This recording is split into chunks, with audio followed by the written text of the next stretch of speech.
Hi friends, నేను మీ మల్లేష్. మీరు చేస్తున్న మల్లేష్ ఎలక్ట్రికల్ వర్క్. ఈరోజు మనం డైవర్టర్ ఫిక్సింగ్ గురించి తెలుసుకుందాం. తెలుసుకునే ముందు మీరు ఫస్ట్ టైం నా ఛానల్ వీడియో చూస్తున్నట్టయితే లైక్ చేయండి, షేర్ చేయండి, సబ్స్క్రైబ్ మాత్రం తప్పకుండా చేయండి. ముందుగా డైవర్టర్ మీద ఉన్న కవర్ను తీసేసి లోపల మొత్తం డస్ట్ మొత్తం క్లీన్ చేసుకునేలా. ఈ డైవర్టర్ కచరా ఏమి ఉండద్దు. ఏ కొంచెం కచరా ఉన్నా కానీ కవర్ అనేది ఫిక్స్ కాదు కాబట్టి నీట్గా క్లీన్ చేసుకునేలా.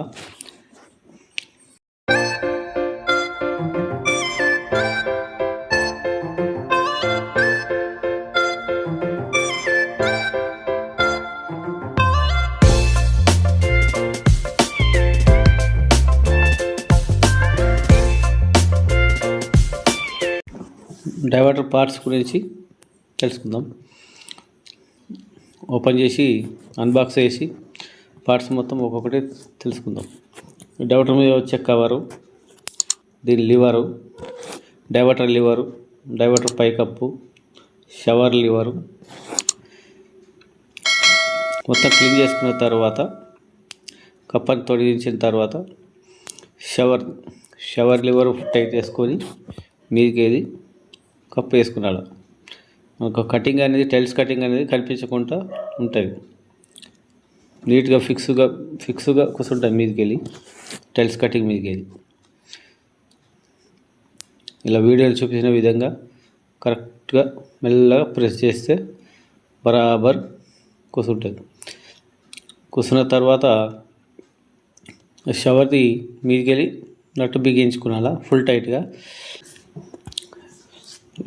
డైవర్టర్ హ్యాండిల్ ఏ కొంచెం రైట్ సైడ్ లెఫ్ట్ సైడ్ తిప్పినా ఆ లివర్ అనేది మళ్ళీ వాపస్ వచ్చేస్తాయి, షవర్ ఆఫ్ అయిపోతుంది. షవర్ది ఫిట్ చేసుకున్న తర్వాత ఈ డైవర్టర్ హ్యాండిల్కు చిన్న ఎలంకి వస్తుంది. కింద ఎలంకి స్క్రూ లూజ్ చేసుకునేలా. లూజ్ చేసుకున్న తర్వాత ఈ హ్యాండిల్ లోపల ఒక స్క్రూ వస్తుంది, ప్లాస్టిక్ న్యాబ్ వస్తుంది. న్యాబ్ లోపల స్క్రూ వస్తుంది. స్క్రూ టైట్ చేసుకున్న తర్వాత ఈ హ్యాండిల్ అన్ని ఫిట్ చేసుకున్నాను. ఈ స్క్రూ ఫిట్ చేసుకుంటే హ్యాండిల్ అనేది సరిగా కూర్చోదు, కప్ అనేది బయటకు వచ్చేసి. కాబట్టి నట్టు ఫుల్ టైట్ చేసుకున్న తర్వాత హ్యాండిల్ ఫిక్స్ చేసేసి కింద ఎలాగి ఫుల్గా టైట్ చేసుకునేలా. చాలా గట్టిగా టైట్ చేసుకున్నాను ఎలంగితో. లేకపోతే హ్యాండిల్ అనేది మనం లెఫ్ట్ రైట్ సైడ్ తిప్పేటప్పుడు వాపస్ వచ్చే ఛాన్సెస్ ఉంటాయి. కాబట్టి ఎలాగే ఫుల్ టైట్ వేసుకుంటే బయటకు రాకుండా ఉంటుంది డైవర్టర్ హ్యాండిల్. ఈ diverter right side cold water, left side hot water. Handle మీద సింబల్స్ వస్తాయి. Blue symbol right side, red symbol left side.